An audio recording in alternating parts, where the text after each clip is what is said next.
नमस्कार, आप देख रहे हैं प्रश्नकाल। मैं हूं प्रीति सिंह। संसदीय लोकतंत्र में कार्यपालिका की निगरानी और जवाबदेही तय करने के लिए विधायिका के पास कई तरह के तरीके हैं। इनमें प्रश्नकाल सबसे महत्वपूर्ण है। संसद के दोनों सदनों में प्रश्नकाल की कार्यवाही के दौरान विभिन्न विषयों से जुड़े सवाल पूछे जाते हैं, जिसका जवाब संबंधित मंत्रालयों की ओर से दिया जाता है। राज्यसभा में प्रश्नकाल के दौरान विभिन्न दलों के सांसदों ने मंत्रालयों से जुड़े कई विषयों पर सवाल पूछे, जिसका सरकार की ओर से जवाब दिया गया।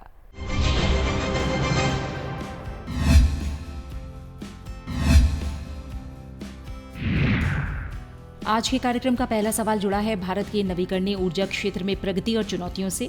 इस सवाल को पूछा है राज्यसभा सांसद बाबू भाई, जेसंग भाई देसाई और जोस के मणि ने। इन सांसदों ने नवीन और नवीकरणीय ऊर्जा मंत्रालय से पूछा कि वर्ष 2030 तक भारत के 500 गीगावाट नवीकरणीय ऊर्जा के लक्ष्य को प्राप्त करने की वर्तमान स्थिति क्या है और इसे समय सीमा के भीतर पूरा करने के लिए क्या कदम उठाए गए हैं। क्या सरकार को नवीकरणीय ऊर्जा परियोजना में वित्त पोषण, भूमि अधिग्रहण या ग्रिड एकीकरण जैसी किन्हीं चुनौतियों का सामना करना पड़ रहा है। ग्रामीण और शहरी क्षेत्रों में सौर रूफटॉप योजनाओं और पवन ऊर्जा के उत्पादन को बढ़ावा देने के लिए क्या कदम उठाए गए हैं।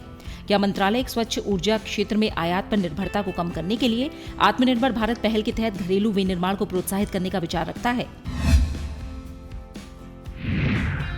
इस सवाल का जवाब दिया नवीन और नवीकरणीय ऊर्जा मंत्रालय में राज्य मंत्री श्रीपद येसो नाइक ने। अपने जवाब में उन्होंने बताया कि 30 जून 2025 की स्थिति के अनुसार देश में 242.78 गीगावाट गैर जीवाश्म ईंधन आधारित विद्युत उत्पादन क्षमता स्थापित की जा चुकी है।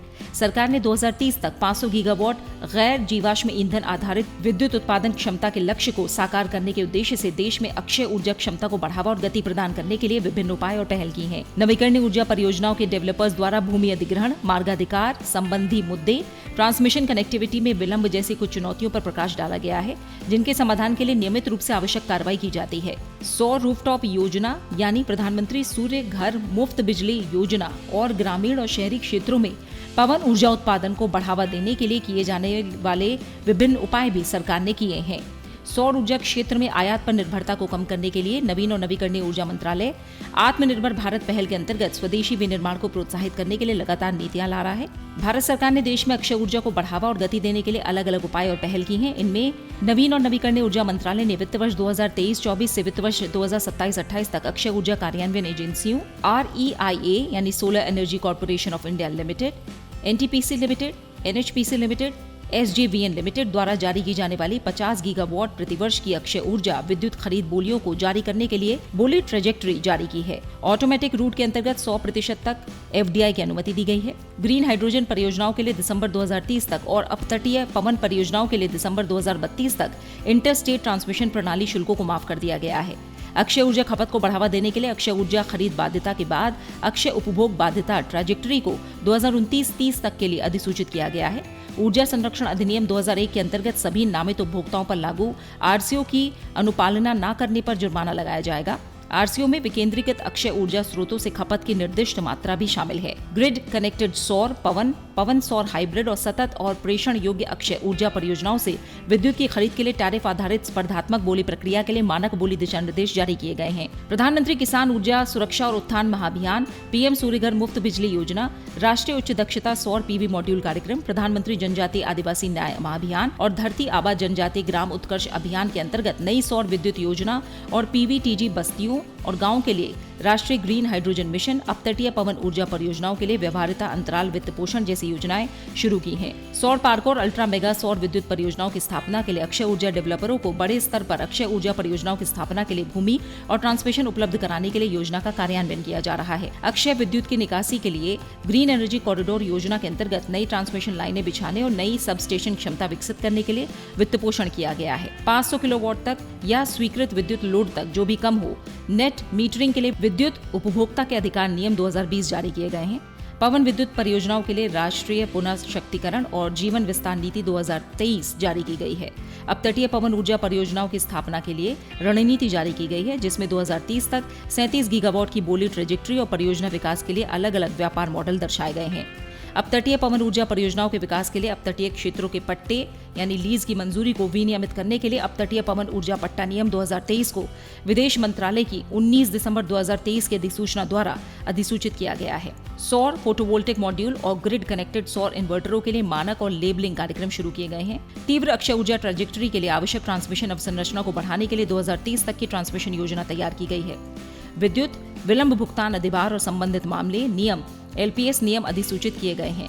सभी के लिए किफायती, भरोसेमंद और सतत हरित ऊर्जा तक पहुंच सुनिश्चित करने के उद्देश्य से 6 जून 2022 को विद्युत हरित ऊर्जा खुली पहुंच के माध्यम से अक्षय ऊर्जा को बढ़ावा नियम 2022 अधिसूचित किए गए हैं। वितरण लाइसेंसधारी को उसी विद्युत प्रभाग में स्थित कुल मिलाकर 100 किलोवाट या इससे अधिक के एकल या बहु एकल कनेक्शन के माध्यम से 100 किलोवाट या इससे अधिक के संविदा मांग के साथ किसी भी उपभोक्ता को हरित ऊर्जा खुली पहुंच ग्रीन एनर्जी ओपन एक्सेस की अनुमति दी गई है। एक्सचेंजों के माध्यम से अक्षय ऊर्जा विद्युत की बिक्री को सुविधाजनक बनाने के लिए ग्रीन टर्म अहेड मार्केट की शुरुआत की गई है। सरकार ने ये आदेश जारी किए हैं कि विद्युत की आपूर्ति साख पत्र, लेटर ऑफ क्रेडिट LC या अग्रिम भुगतान के माध्यम से की जाएगी ताकि वितरण लाइसेंस धारियों द्वारा अक्षय ऊर्जा उत्पादकों को समय पर भुगतान सुनिश्चित हो सके। सौर रूफटॉप योजना, PM सूर्यघर मुफ्त बिजली योजना को बढ़ावा देने के लिए सरकार ने कई उपाय किए हैं, जिनमें राष्ट्रीय पोर्टल के माध्यम से रजिस्ट्रेशन से लेकर आवासीय उपभोक्ता के बैंक खाते में सब्सिडी के सीधे वितरण तक की ऑनलाइन प्रक्रिया, राष्ट्रीयकृत बैंकों से रेपो रेट प्लस 50 BPS यानी वर्तमान में 6% प्रतिवर्ष की रियायती ब्याज दर पर 10 वर्ष की अवधि के लिए संपार्श्विक मुक्त कोलैटरल फ्री ऋण की उपलब्धता, तकनीकी व्यवहार्यता आवश्यकता को माफ करके और 10 किलोवाट तक ऑटो लोड वृद्धि की शुरुआत करके विनियामक अनुमोदन प्रक्रिया को सरल बनाया गया। वेंडरों के पंजीकरण की प्रक्रिया को सरल बनाया गया है, जिससे पर्याप्त और योग्य वेंडर उपलब्ध हो सके। कुशल मैनपावर तैयार करने के लिए क्षमता निर्माण और प्रशिक्षण कार्यक्रम आयोजित किए गए हैं। देश में जागरूकता और आउटरीच कार्यक्रम जैसे कि प्रमुख समाचार पत्रों में विज्ञापन, टीवी विज्ञापन अभियान, प्रादेशिक चैनलों सहित FM स्टेशनों में रेडियो अभियान के माध्यम से योजना के बारे में जागरूकता बढ़ाना। राज्यों, डिस्कॉमों सहित योजना के विभिन्न स्तरों पर प्रगति की नियमित मॉनिटरिंग की जा रही है। शिकायतों के समयबद्ध तरीके से समाधान के लिए शिकायत समाधान तंत्र स्थापित किया गया है। टेलीफोन नंबर 15555 वाला कॉल सेंटर 12 भाषाओं में कार्यरत है। देश में पवन ऊर्जा का सदुपयोग करने के लिए अक्षय ऊर्जा के कुशल उपयोग के लिए किए जा रहे सामान्य उपायों के अतिरिक्त कई उपाय अपनाए गए हैं, जिनमें वर्ष 2030 तक पवन अक्षय उपभोग बाध्यता के लिए ट्रेजेक्टरी की घोषणा, पवन विद्युत परियोजनाओं के लिए राष्ट्रीय पुनः सशक्तिकरण और जीवन विस्तार नीति जारी करना, पवन विद्युत जनरेटरों के विनिर्माण के लिए कुछ खास उपकरणों के पुर्जी और उपपुर्जी पर रियायती सीमा शुल्क को माफ करना, 31 मार्च 2017 को या उससे पहले चालू हुई पवन परियोजनाओं को उत्पादन आधारित प्रोत्साहन प्रदान किया जा रहा है। राष्ट्रीय पवन ऊर्जा संस्थान चेन्नई के माध्यम से पवन संसाधन मूल्यांकन और संभावित स्थलों को चिन्हित करने सहित तकनीकी सहायता करना, आत्मनिर्भर भारत पहल के अंतर्गत स्वदेशी सौर विनिर्माण को प्रोत्साहित करने के लिए अन्य के साथ ही कई उपाय शामिल हैं, जिनमें उत्पादन से जुड़ी प्रोत्साहन योजना। भारत सरकार 24,000 करोड़ रुपए के परिव्यय से उच्च दक्षता वाले सौर PV मॉड्यूलों के लिए उत्पादन से जुड़ी प्रोत्साहन योजना को कार्यान्वित कर रही है, ताकि उच्च दक्षता वाले सौर PV मॉड्यूलों में गीगावाट स्तर की स्वदेशी विनिर्माण क्षमता हासिल की जा सके। इस योजना के अंतर्गत 48,337 मेगावाट की पूर्ण आंशिक रूप से एकीकृत सौर PV मॉड्यूल विनिर्माण यूनिटों की स्थापना के लिए आवंटन पत्र जारी किए गए हैं। स्वदेशी सामग्री की आवश्यकता DCR MNRE के कुछ वर्तमान परियोजनाओं के अंतर्गत CPSU योजना चरण 2, PM कुसुम घटक खा और ग और PM सूर्यघर मुफ्त बिजली योजना, जिससे सरकारी सब्सिडी जिस पर दी जाती है, स्वदेशी स्रोतों से सौर PV सेल और मॉड्यूल की खरीद करना अनिवार्य किया गया है। सार्वजनिक खरीद में मेक इन इंडिया को वरीयता उद्योग और आंतरिक व्यापार संवर्धन विभाग के सार्वजनिक खरीद मेक इन इंडिया को वरीयता आदेश के अनुसार नवीन और नवीकरणीय ऊर्जा मंत्रालय ने नवीकरणीय ऊर्जा क्षेत्र के लिए खरीद वरीयता अधिसूचित की थी, जो कि स्थानीय सामग्री से जुड़ी हुई थी। इसमें अन्य के साथ ही उन सभी वस्तुओं और सेवाओं या कार्यों की सूची की पहचान की गई थी जिनके संबंध में पर्याप्त स्थानीय क्षमता है और स्थानीय प्रतिस्पर्धा उपलब्ध है, और यह अनिवार्य किया गया है कि केवल श्रेणी 1 स्थानीय आपूर्तिकर्ता ही इन वस्तुओं, सेवा, कार्यों के लिए बोली लगाने और इन अनिवार्यताओं के साथ पात्र होंगे कि न्यूनतम स्थानीय सामग्री कम से कम 50% होनी चाहिए। सरकार ने सौर PV सेलों, मॉड्यूलों, सोलर इन्वर्टरों और सोलर ग्लास के आयात पर मूल सीमा लगाई है। सीमा शुल्क रियायत समाप्त करना।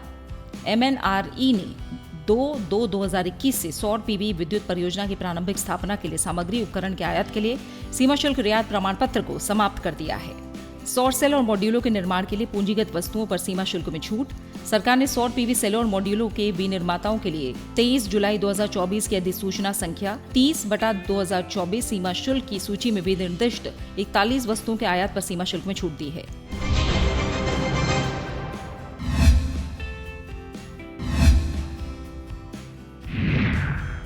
आज के कार्यक्रम का अगला सवाल जुड़ा है देश में ग्रामीण क्षेत्रों में स्वास्थ्य सेवा के बुनियादी ढांचों से। इस सवाल को पूछा है राज्यसभा सांसद राजेंद्र गहलोत ने। उन्होंने स्वास्थ्य और परिवार कल्याण मंत्रालय से पूछा कि देश में ग्रामीण क्षेत्रों में स्वास्थ्य अवसंरचना में सुधार के लिए 3 वर्षों के दौरान सरकार की क्रियान्वित स्वास्थ्य योजनाओं का ब्यौरा क्या है।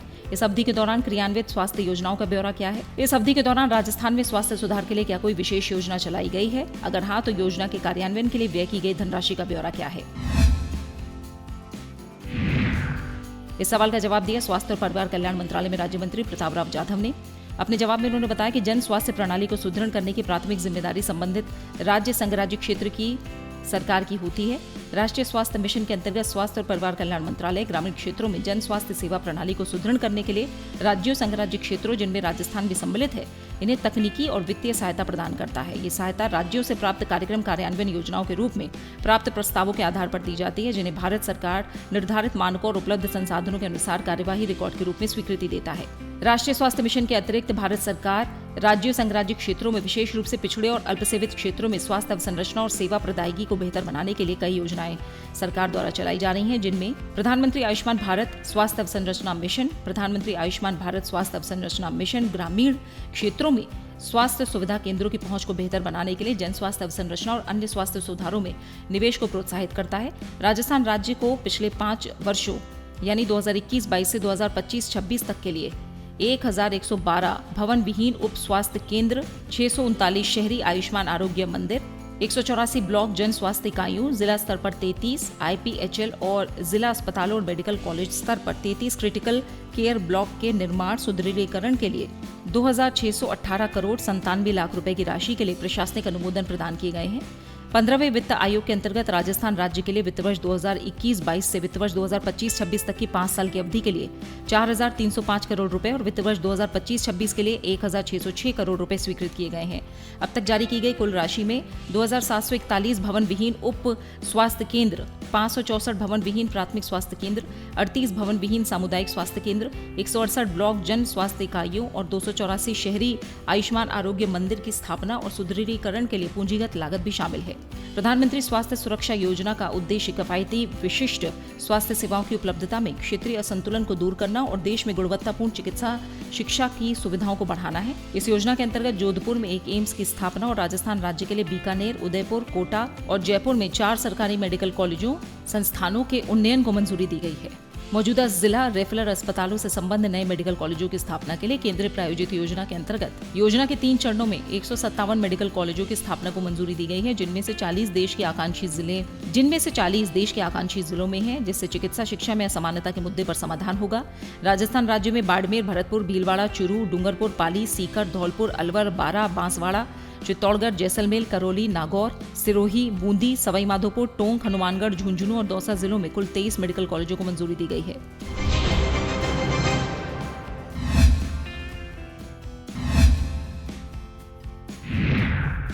आज के कार्यक्रम का अगला सवाल जुड़ा है समुद्री व्यापार में डिजिटल परिवर्तन से। इस सवाल को पूछा है राज्यसभा सांसद डॉक्टर सिकंदर कुमार ने। उन्होंने पत्तन, पोत परिवहन और जलमार्ग मंत्रालय से पूछा। आज के कार्यक्रम का अगला सवाल जुड़ा है समुद्री व्यापार में डिजिटल परिवर्तन से। इस सवाल को पूछा है राज्यसभा सांसद डॉक्टर सिकंदर कुमार ने। उन्होंने पत्तन, पोत परिवहन और जलमार्ग मंत्रालय से पूछा कि क्या मंत्रालय ने भारत में समुद्री उद्योग में डिजिटल परिवर्तन को गति देने के लिए किसी समझौता ज्ञापन पर हस्ताक्षर किए हैं? अगर हाँ, तो ब्यौरा क्या है? क्या सरकार ने परिचालन दक्षता बढ़ाने, उत्पादकता बढ़ाने और व्यापार सुगमता को प्रोत्साहित करने के लिए कोई प्लेटफॉर्म शुरू किया है? अगर हाँ, तो ब्यौरा क्या है? व्यापार दक्षता में बेहतरी लाने और समुद्री पारिस्थितिकी तंत्र को वैश्विक सर्वोत्तम परिपाटियों के अनुरूप बनाने के लिए पत्तन शुल्कों को एक समान संरचना प्रदान करने के लिए क्या कदम उठाए गए हैं?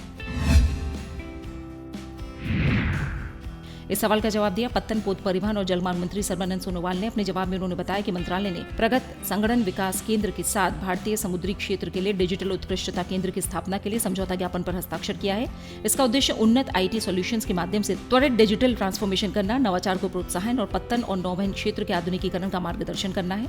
सरकार ने सागर सेतु प्लेटफॉर्म की शुरुआत की है, जिसका उद्देश्य निर्बाध एक्जिम सेवाओं के लिए भारतीय पत्तनों और नौवहन क्षेत्र में प्रचालन क्षमता, उत्पादकता और ईज ऑफ डूइंग बिजनेस को बढ़ावा देना है, जो शीघ्र और पेपर रहित प्रक्रियाओं के माध्यम से जलयानों और कार्गो के प्रलेखन समय को उल्लेखनीय रूप से कम करता है। महापत्तन प्रशुल्कों को एक समान संरचना प्रदान करने के लिए सरकार ने मानकीकृत दरमान टेम्पलेट की शुरुआत की है, जो विभिन्न पत्तन सेवाओं को वर्गीकृत करने और प्रशुल्क के पारदर्शी प्रस्तुतिकरण के लिए सुस्पष्ट और एक समान परिभाषाएं और शर्तें, एक रूप संरचना प्रदान करेगा। लोकसभा में प्रश्नकाल के दौरान विभिन्न मंत्रालय से जुड़े विषयों पर सदस्यों ने सवाल पूछे, जिसका संबंधित मंत्रालय की ओर से जवाब दिया गया।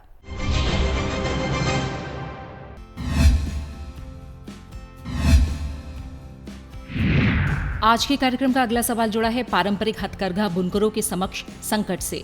इस सवाल को पूछा है लोकसभा सांसद जगन्नाथ सरकार ने। उन्होंने वस्त्र मंत्रालय से पूछा कि क्या सरकार पश्चिम बंगाल के शांतिपुर और फुलिया में पारंपरिक हथकरघा बुनकरों के समक्ष विद्युत करघों से प्रतिस्पर्धा, विपणन सहायता की कमी और घटती आय के कारण उत्पन्न संकट से अवगत है। अगर हाँ तो ब्यौरा क्या है? क्या सरकार शांतिपुर और फुलिया के बुनकरों के लिए किसी क्षेत्र विशिष्ट पुनरुद्धार पैकेज या निर्यात संबंधी सहायता की योजना बना रही है? क्या इस संबंध में पश्चिम बंगाल सरकार से कोई प्रस्ताव प्राप्त हुए हैं? और इस क्षेत्र में हथकरघा क्षेत्र के आधुनिकीकरण के उद्देश्य से मौजूदा या प्रस्तावित कौशल विकास कार्यक्रमों, अवसंरचना उन्नयन और टेक्नोलॉजी एकीकरण योजनाओं का ब्यौरा क्या है? इस सवाल का जवाब दिया वस्त्र मंत्री गिरिराज सिंह ने। अपने जवाब में उन्होंने बताया कि हथकरघा क्षेत्र के विकास, संवर्धन और पुनरुद्धार के लिए शुरू से आखिर तक सहायता प्रदान करने और हथकरघा बुनकरों, कामगारों या कल्याण सुनिश्चित करने के उद्देश्य से वस्त्र मंत्रालय पश्चिम बंगाल के शांतिपुर और फुलिया सहित देश भर में कई योजनाएं कार्यान्वित कर रहा है, जिनमें राष्ट्रीय हथकरघा विकास कार्यक्रम, कच्चा माल आपूर्ति योजना शामिल है। राष्ट्रीय हथकरघा विकास कार्यक्रम के तहत पात्र हथकरघा एजेंसियों, बुनकरों को उन्नत करघों और सहायक उपकरणों की खरीद, सोलर लाइटिंग यूनिट्स, वर्कशेड के निर्माण, उत्पाद और डिजाइन विकास, तकनीकी और सामान्य अवसंरचना, घरेलू विदेशी बाजारों में हथकरघा उत्पादों के लिए मार्केटिंग सहायता, बुनकर मुद्रा योजना के तहत रियायती ऋण और सामाजिक सुरक्षा के लिए वित्तीय सहायता प्रदान की जाती है। कच्चा माल आपूर्ति योजना के तहत मंत्रालय लाभार्थियों के दरवाजे तक यान की ढुलाई के लिए परिवहन सब्सिडी और कॉटन हैंग यान, घरेलू रेशम, ऊनी और लिनन यान और प्राकृतिक फाइबर के मिश्रित यान पर 15% मूल्य सब्सिडी भी प्रदान करता है। पश्चिम बंगाल राज्य से प्रस्ताव प्राप्त होने पर 2014-15 से 2025-26 के दौरान इन योजनाओं के तहत शांतिपुर और फुलिया सहित पश्चिम बंगाल को सहायता प्रदान की गई है, जिनमें 5038 बुनकरों को प्रौद्योगिकी उन्नयन के तहत उन्नत करघे, सहायक उपकरण, 1676 हथकरघा कामगारों को कौशल उन्नयन प्रशिक्षण सहित 30,208 हथकरघा कामगारों को लाभान्वित करते हुए शांतिपुर में 2, नदिया जिले में 12 और मुर्शिदाबाद में 1 मेगा हैंडलूम क्लस्टर सहित 39 हथकरघा क्लस्टरों को 39 करोड़ 10 लाख रुपए की वित्तीय सहायता प्रदान की गई है। हथकरघा उत्पादों की बिक्री को सुविधाजनक बनाने और उसे बढ़ावा देने के लिए 29 मार्केटिंग कार्यक्रम आयोजित किए गए हैं और फुलिया में एक उत्पादक कंपनी सहित कुल 12 हथकरघा उत्पादक कंपनियों का गठन किया गया है। बुनकर मुद्रा योजना के अंतर्गत 43,198 लाभार्थियों को रियायती दरों पर ऋण उपलब्ध कराया गया है। 2,11,550 लाभार्थियों को महात्मा गांधी बुनकर बीमा योजना, कन्वर्स्ड MGBBY के तहत और 45,390 लाभार्थियों को प्रधानमंत्री जीवन ज्योति बीमा योजना, प्रधानमंत्री सुरक्षा बीमा योजना के तहत नामांकित किया गया है। परिवहन सब्सिडी और मूल्य सब्सिडी के तहत कुल 101.59 लाख किलोग्राम यान की आपूर्ति की गई है, जिससे प्रतिवर्ष 54,807 हथकरघा संगठनों, बुनकरों को लाभ मिला है।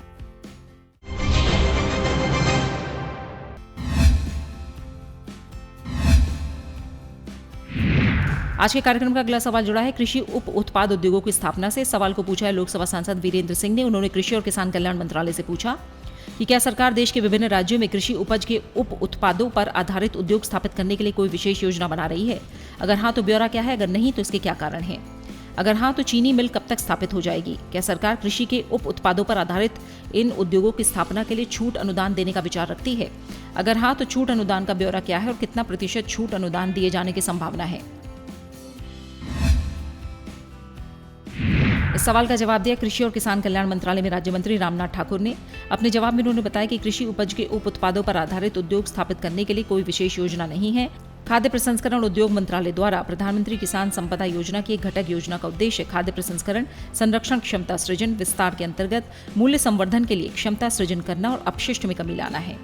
पेट्रोल के साथ मिश्रित इथेनॉल कार्यक्रम के तहत अनिवार्य मिश्रण लक्ष्यों को प्राप्त करने के लिए सरकार ने 2018 से 2022 तक चीनी मिलों, डिस्टिलरी के लिए विभिन्न इथेनॉल ब्याज अनुदान योजनाओं को अधिसूचित किया है, ताकि देश भर में गन्ने, इसके उप उत्पादों जैसे बी हेवी मोलासेस और सी हेवी मोलासेस और अनाज आधारित फीडस्टॉक पर आधारित नए इथेनॉल संयंत्रों, मौजूदा इथेनॉल संयंत्रों की क्षमता का विस्तार किया जा सके।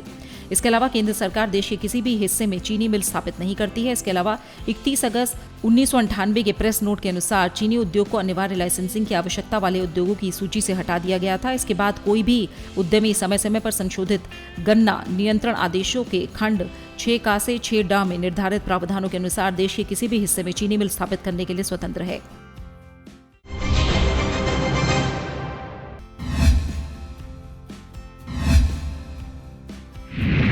आज के कार्यक्रम का अगला सवाल जुड़ा है अनुसूचित जातियों के संरक्षण से। सवाल को पूछा है लोकसभा सांसद डॉक्टर डी रवि कुमार ने। उन्होंने पंचायती राज मंत्रालय से पूछा कि क्या सरकार इलाया पेरुमल समिति 1969 की सिफारिशों से अवगत है, जिसमें कहा गया था कि अधिकांश राज्यों में पंचायती राज संस्थाएं अधिसूचित जातियों के हितों की पर्याप्त सुरक्षा नहीं करती और वो विशेषकर अस्पृश्यता का समाधान करने में विफल रही हैं। अगर हाँ, तो ब्यौरा क्या है? क्या सरकार ये स्वीकार करती है कि उस समय केवल आंध्र प्रदेश में ही पंचायती राज निकायों को अस्पृश्यता उन्मूलन के लिए कदम उठाने का अधिदेश जारी करने संबंधी वैधानिक प्रावधान था? क्या आज किसी अन्य राज्य के लिए ऐसा कोई खंड मौजूद है? अगर हाँ, तो ब्यौरा क्या है? अगर नहीं, तो अस्पृश्यता निवारण और अनुसूचित जातियों की सुरक्षा सुनिश्चित करने के संबंध में पंचायती राज अधिनियम में बाध्यकारी प्रावधान न होने के क्या कारण है?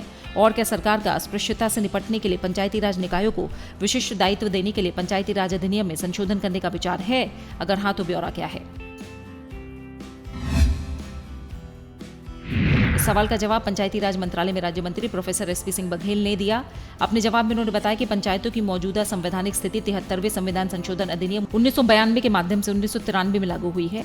73वां संविधान संशोधन अधिनियम अनुच्छेद 243 घ के द्वारा प्रत्येक पंचायत में अनुसूचित जातियों और अनुसूचित जनजातियों के लिए पंचायत क्षेत्र में उनकी जनसंख्या के अनुपात में सीटों के आरक्षण का प्रावधान करता है और प्रत्येक स्तर पर पंचायतों में अध्यक्ष के पदों को अनुसूचित जातियों और अनुसूचित जनजातियों के लिए राज्य विधानमंडल द्वारा विधि द्वारा निर्धारित तरीके से आरक्षित करने को भी अधिदेशित करता है। भारत के संविधान का अनुच्छेद 17 अस्पृश्यता का उन्मूलन करता है और किसी भी रूप में इसके आचरण पर रोक लगाता है, जिससे अस्पृश्यता से उत्पन्न किसी भी निर्योग्यता को लागू करना दंडनीय अपराध बन जाता है। इसके अलावा अनुसूचित जाति और अनुसूचित जनजाति अत्याचार निवारण अधिनियम 1989 अधिसूचित जाति और अनुसूचित जनजातियों के अधिकारों और सम्मान की सुरक्षा से संबंधित प्रावधानों को मजबूत करता है। पंचायती राज मंत्रालय 2004 में बनाया गया है और पंचायतों, पंचायती राज संस्थाओं और जिला योजना समितियों से संबंधित कार्य इस मंत्रालय को आवंटित किए गए हैं, जबकि इलाया पेरुमल समिति की सिफारिशें 1969 में की गई थी। पंचायत स्थानीय सरकार होने के कारण एक राज्य विषय है और भारत के संविधान की 7वीं अनुसूची की राज्य सूची का हिस्सा है।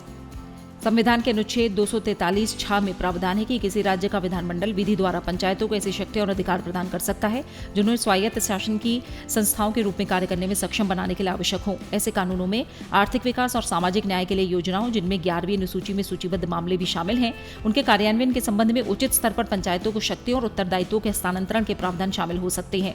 11वीं अनुसूची की क्रम संख्या 27 पर कमजोर वर्गों और विशेष रूप से अनुसूचित जातियों और अनुसूचित जनजातियों के कल्याण को संदर्भित करती है। संबंधित राज्यों और संघ राज्य क्षेत्रों ने 73वें संविधान संशोधन के प्रावधानों को लागू करने के लिए अपने अपने राज्य पंचायती राज अधिनियम बनाए हैं। हालांकि ये मंत्रालय आंध्र प्रदेश सहित संबंधित राज्य पंचायती राज अधिनियमों के तहत अस्पृश्यता से संबंधित प्रावधानों के बारे में विशिष्ट विवरण नहीं रखता है।